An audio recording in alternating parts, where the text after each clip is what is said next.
whether you might be a candidate for these trials. So to that end, I want to bring up our patient speaker, Daniela Velasco, who has been a patient of Dr. Gutman for some time, and she's going to give the patient experience, which I know, having seen the hands that were raised, many of you will relate to. I'm glad I'm not doing it because I've done it a few times as a patient speaker and I can't get through it without crying, so I'm glad someone else is going to do it. So let me tell you a little bit about Daniela, but I've seen her presentation and gotten to know her a little bit during this program, but she just adequately describes just how life-changing and devastating this disease is and the impact on families, not just patients. So Daniela is a wife and mother of 2 teenagers, aged 14. She and her husband have been raising their family in Mexico, and she got the disease at 30 years old. She was treated in many locations within Mexico, just world-renowned centers, just to no avail. So through misdiagnosis and trial and error, she was able to actually find Dr. Gutman here in New York, and now travels between Mexico and New York as part of the requirements of the clinical trial. So she's going to share her life story, and again, I applaud her approach to taking the trial seriously. The patients must really commit to doing the trial effectively. You can't cheat. You got to do it. And if she's flying from Mexico up here for what's required for this specific trial, I just applaud the courage to find that. So Daniela, why don't you come up and share your story?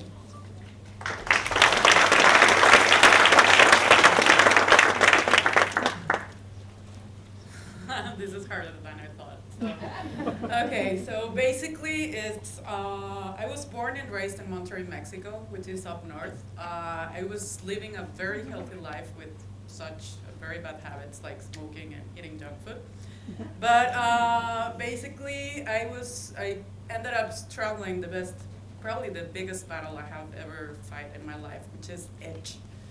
Itch is a very meaningless, inoffensive word, and I bet everybody in this audience has ever felt itch in their lives, like mosquito bites, I don't know, chicken pox, whatever it is. But trust me, people with eczema will know that no matter what you do, this itch will make you and transform you into a very nasty version of you.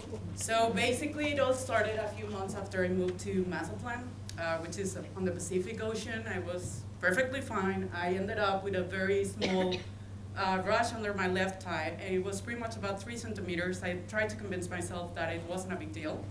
But after itching and scratching for a long period of time, I decided to go to the doctor. Basically, they diagnosed me with contact dermatitis. Honestly, I can't blame them. And sent me back home with corticoids and moisturizing cream. So it became a very long search for answers. I was misdiagnosed with contact dermatitis, with nummular how do you pronounce that? Okay, psoriasis, parapsoriasis, mycosis fungoides, which is a type of cancer. I was even misdiagnosed with pediatritis, which I am extremely glad I went back to my hometown, because otherwise I would have a mastectomy by now. And I basically saw over 30 doctors in the main cities in Mexico, and not even an answer. Every time I Googled or I went online, none of the descriptions of the disease matched what I had on my skin. So basically, what do you do when traditional meds are not working? You start finding alternatives. So I went and I did pretty much everything that you see over there. I got myself into a treatment of 5 months on hyperbaric chamber as a desperate intent to close the wounds or the ulcers that were made of the itching and scratching process. I became vegetarian and then vegan for a couple of years. I admit, by the way. And then I went through homeopathy, acupuncture, Reiki, yoga, even to a Cuban Santero. I ran away the moment that he asked me to kill 2 chickens. So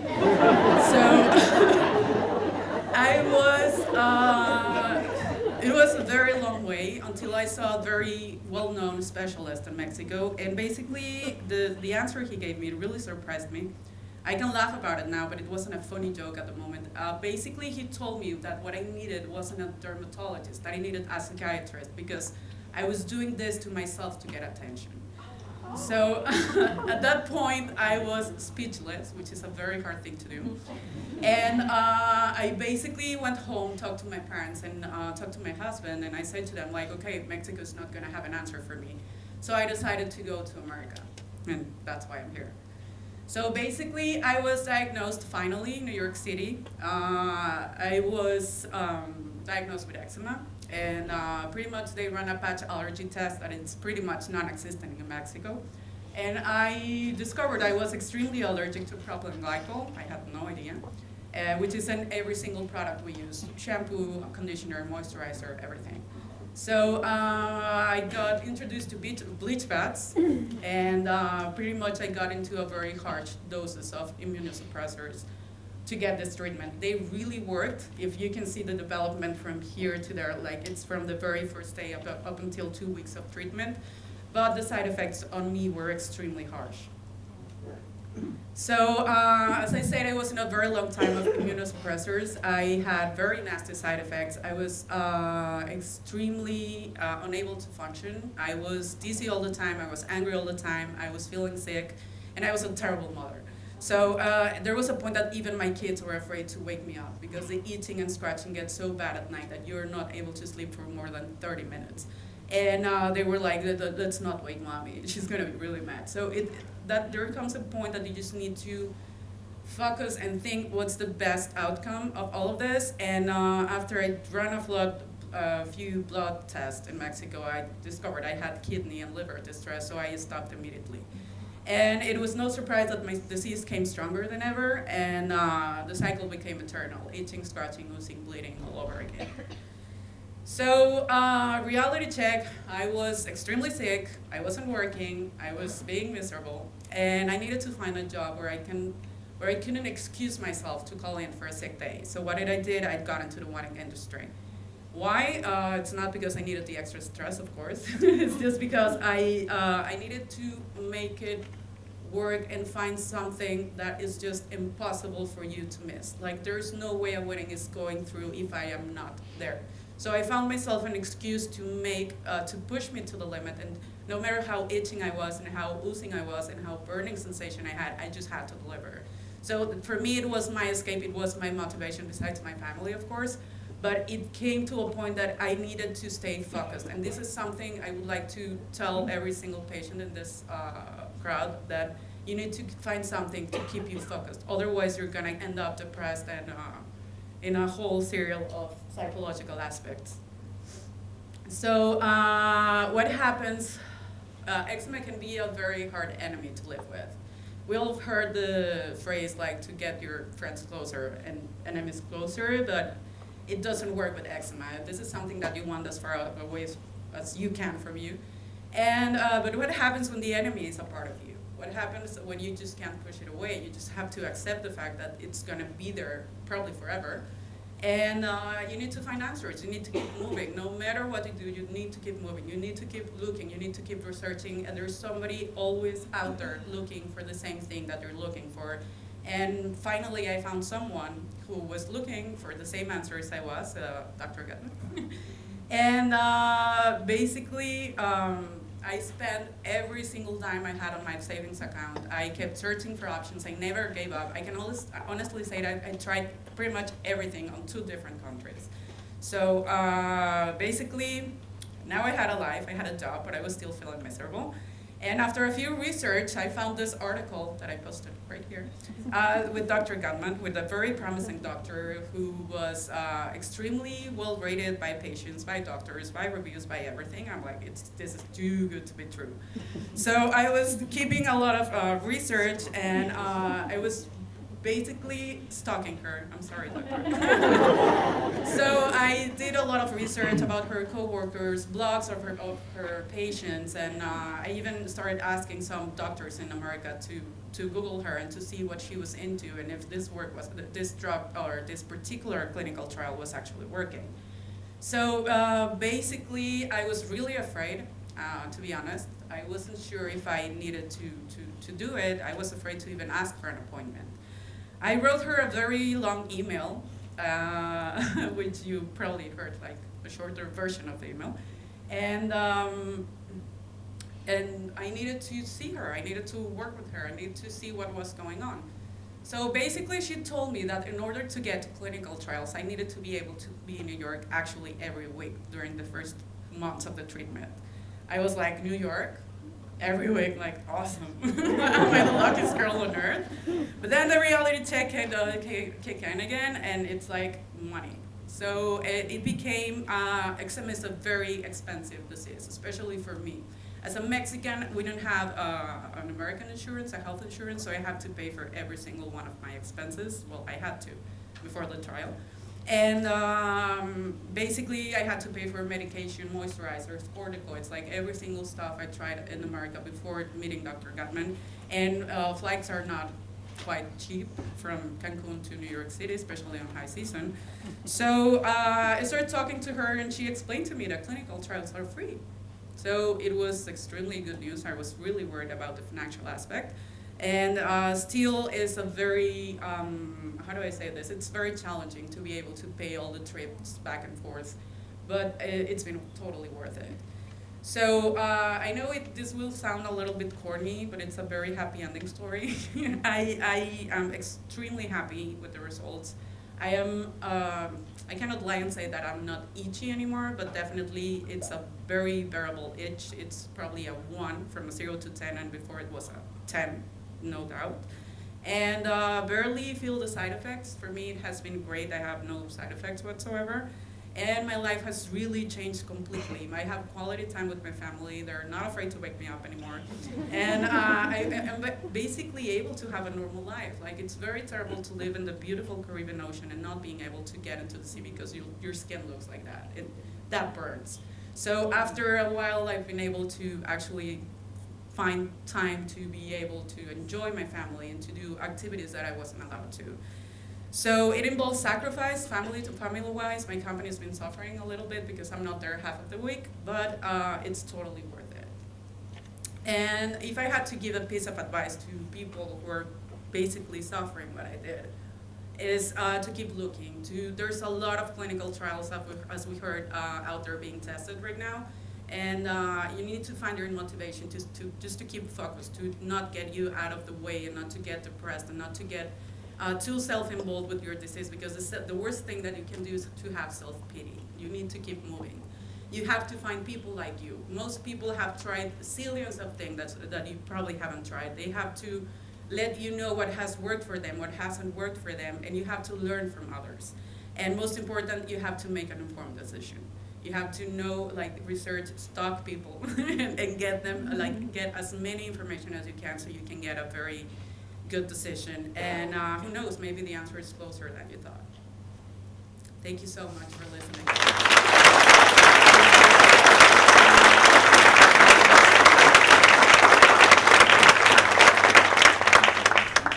Wow, Daniela, thank you. It's hard. Is this the first time you've really shared your story with the photos and everything? It's the first time it's been with an audience, especially not in the language that it's not mine. Exactly. No, I mean, just exceptional. So, no, I just can't believe it. I mean, how many of you have gone through so much of what Daniela talked about? I mean, I think all of us can resonate with, you know, kind of the crazyville we go through. I mean, I remember one time I was determined that it was ketchup. You know, if only I cut out ketchup and pepper, I was going to be fine, you know. And I went on a caveman diet and lost 15 pounds, and guess what? My skin wasn't any better, you know. And so it's sort of we're all grasping at things. And, you know, I think you can get some moderate improvement. But I always say at our National Eczema Patient Conferences, you know, my diabetic friends that are type 1 diabetics, they're not like looking for crazyville that they don't have it. They're like, look, I have it, now I have to manage it. And I think that that's what we need to look for, and especially until some of these novel treatments get approved in this country. So again, Daniela, thank you. It's super brave to share that. And I also just want to say, you know, if you do decide that you want to embark on being a patient within a clinical trial, it is a commitment on your behalf. It's not, I think we're going to talk about that with Dr. Lebwall here in a minute. It's a commitment, and for the sake of science, I want you to be dedicated to doing it as you are, and I think you've really shown what a hero you've been, flying back and forth and sacrificing your business and your family, so thank you. So I'm going to introduce our speaker, Dr. Mark Lebwall. Dr. Mark Lebwall graduated summa cum laude from Columbia College in 1974 and graduated from Harvard Medical School in 1978. He completed residencies in internal medicine and dermatology, both at Mount Sinai.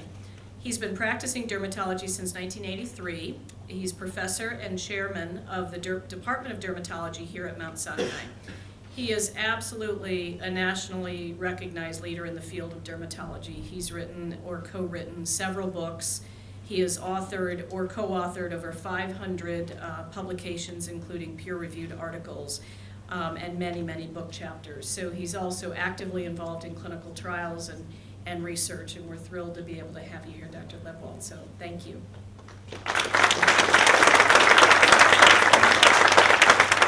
Thanks very much. And because I don't specifically talk about clinical trials, and you mentioned that I did, well, I'll talk about some very specific clinical trials, but I will say that the real heroes have been the patients who were in clinical trials in the past because they didn't get better because the drugs just weren't that good. And the ones who are in clinical trials today are just great, and they help us a ton, but they do get better. So you're sacrificing a little bit less. Some of you may know that Mount Sinai recently merged with Beth Israel, St. Luke's, and Roosevelt hospitals. So this is now where I work. So a Jewish hospital, a Catholic hospital, and a Protestant hospital walk into a bar. It's either a very bad joke or hopefully a good healthcare system. And one of the real advantages of being in New York is the ability to collaborate a lot with Rockefeller, specifically with Dr. Kruger. It's been a real pleasure for us. I'm going to start out repeating some of the things that you heard, but hopefully giving a different spin on them. This was the map of how you develop psoriasis. And by the way, all the little steps in this map, all these chemicals which are called cytokines, the different cells, came from many scientists. And actually Jim Kruger's name crops up all over this, as identifying many of the roles of the different cells and chemicals involved in the development of psoriasis. But it took creating a map like this to show us that we can point at individual chemicals and say, well, if we block this one, it might work. Now, until recently, probably the most effective treatment we had was cyclosporin. And what did that block? It blocked the whole thing. So think about this, a chemical, a medication that blocks the entire immune system. And so what do you think can happen? Well, what are the bad things that happen? You heard about kidney disease, but common sense. You're blocking the immune system. What does the immune system do? It protects against cancer. Do cyclosporin patients get an increase in cancers? They get a dramatic increase in specifically two kinds of cancers. One of them are skin cancers, and the other one is a kind of cancer called lymphomas, which is increased more than 15-fold. What about infections? Certainly the immune system protects against infections. If we use a drug like cyclosporin, are we going to see an increase in infections? And the answer is we certainly do, a dramatic increase in all kinds of infections. So now I'm going to jump over many medications that are much more targeted and focused, and many of those medications were discovered by blocking individual molecules on this map. But the one that is likely to get approved in a few weeks and be on the market in January is called secukinumab. And what does it block? It blocks one molecule. And so would you expect it to be safer than cyclosporin? Much safer. It's also more targeted, and as it turns out, works incredibly well. You won't know what side effects a drug has until it's been on the market for many years. But you get a couple of clues about what the side effects would be. First of all, common sense would tell you it ought to be safer. But you also have the data from the clinical trials. Were there an increase in infections or cancers? And the answer is no, except for one infection, which I'll tell you about in a minute. But it turns out that with this particular drug, there are patients who are born without the molecule that it blocks. There are patients who are born with defective IL-17. And they either have mutations either in that chemical or in the receptor for that chemical. They don't die of cancers more than anybody else does. They don't die of heart attacks more than anybody else does.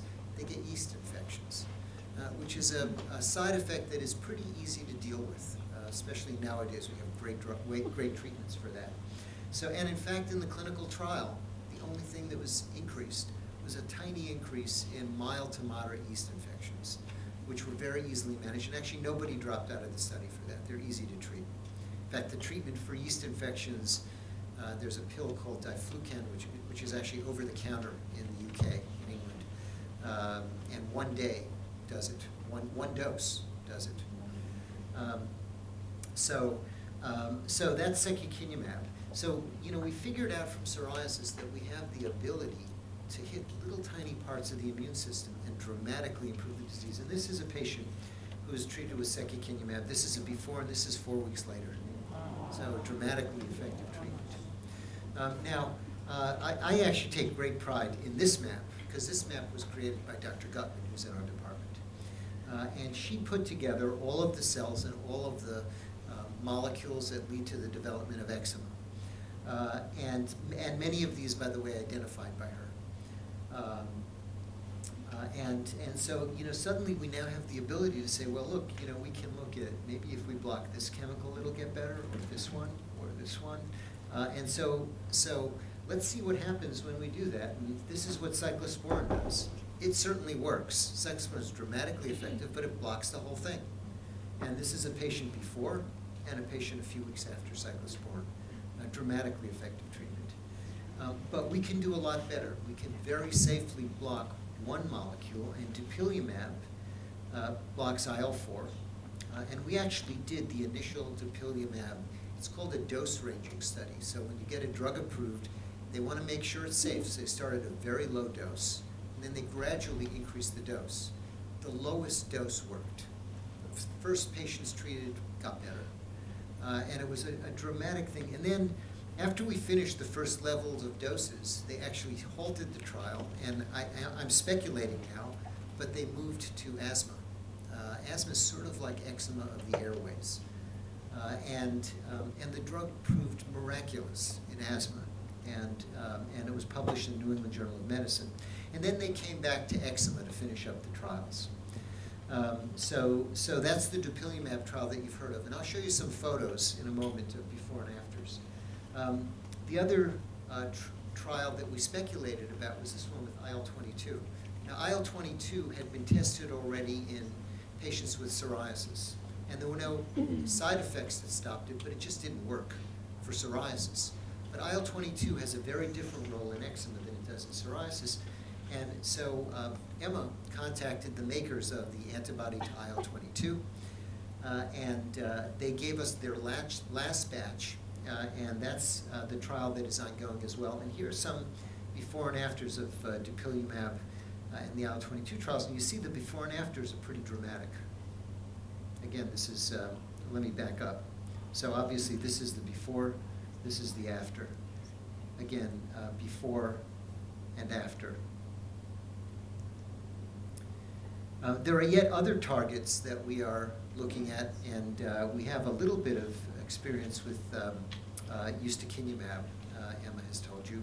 That trial is finished recruiting. IL-17 is another one that we're interested in, and we believe may play a role. And for a variety of reasons, we have good reason to believe that patients who get this will get better. And last but not least, Emma mentioned a drug called Otezla or apremilast, which was recently approved for psoriasis. It actually has a broader effect on the immune system. It blocks several steps in this pathway, but it blocks them only a little. So that when it was approved for psoriasis, it was approved without needing any blood tests or any monitoring whatsoever. It does appear to be a somewhat safer treatment than drugs like cyclosporin or methotrexate, which you've also heard about. Okay, for those of you who don't want systemic therapies, there are a couple of creams on the horizon, and this is one made by Anacor, and the bottom line, I should say ointment, not cream, and the bottom line is this is the percentage improvement in baseline atopic dermatitis, and you can see that at the highest concentration, there's a dramatic improvement, and as you lower the dose, you do get improvement at lower doses, but not as much as at the higher dose.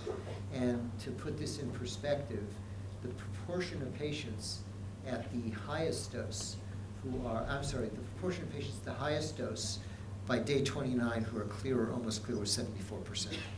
So, even topically, we have some promising drugs out there. You probably can't use a topical therapy if half your body is affected. But if you have a few patches here and there, this is a good option. So I'm going to spend the last couple of minutes of my talk talking about what you can do as patients.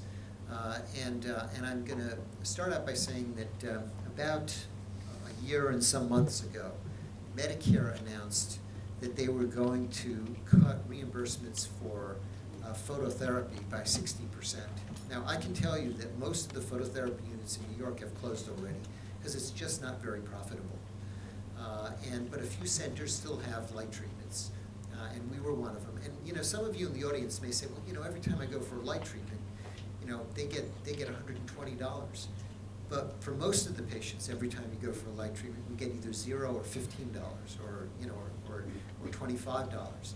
And if you do the math on the number of people we hire, the cost of the units, the amount of space and time it takes, we're not making money on those units. So Medicare, in their great wisdom, announced that they were going to cut reimbursements for phototherapy by 60%. So if you take a psoriasis patient, I know that we would not be able to afford to keep our unit open, but we can give those patients medications like Stelara, Enbrel, Humira, which are very effective, but they cost tens of thousands of dollars. I think if you have a heavy patient getting Stelara, the cost can be as much as, do the math, in the first year as much as $70,000. So along comes this Medicare proposal, and you have a comment period. And what they usually do is they'll give you a few weeks to comment, and they usually do it over August, so everyone's away on vacation. And then, of course, the due date is usually right before Labor Day, so everybody gets back on Tuesday, and they're looking at their mail. So we sent out an alert, and by the way, you can send appeals to your congressman. I'm going to just say, our congresswoman is Carol Maloney. She is great. She has really gone to bat for us 100 times. So I don't want to complain, and she doesn't play solitaire, I don't think.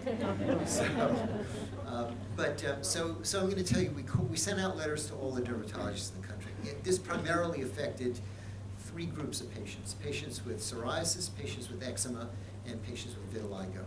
And the bottom line is that the government and Medicare really doesn't care what doctors think or say, but they care a lot about voters. They care a lot about patients. And so I got on the phone with several of the groups, and this is the letter that Julie Block wrote to Medicare, complaining about that 60% cut, because it basically would have closed down phototherapy in this country. So in the end, you can actually access all the letters that were written. So we had only a few weeks to do this, and we sent it to all the dermatologists. They really came through, 130 letters. 58 letters were submitted in a patient's name by a physician's office. And then there was actually one congressman, Spencer Backus, who complained about it. But 329 letters came from the patient organizations, a huge proportion from the National Eczema Association. And so if you ask, why should I support that group? They saved us. And I turn to dermatologists all the time, and they ask, well, why should we do anything for the patient groups? And the truth is, we're all in it to help the patients, and the patient groups help us. So ultimately, the fee schedule change was, they backed down. They did cut 9%, I think, instead of 60%. And so we have kept our phototherapy unit open. So if you get anything out of this evening, it is support research by participating in it. There is great hope for atopic dermatitis, and I think you'll see in the next decade, it is going to be a pleasure to treat a condition that has been a bane of the existence of patients and doctors who can't treat it well until now. But secondly, support the patient organizations, because they play a major role in making sure that every hurdle that's put up in our way of getting the approval for these drugs is broken down. So with that, I hope I didn't put you to sleep. Thank you.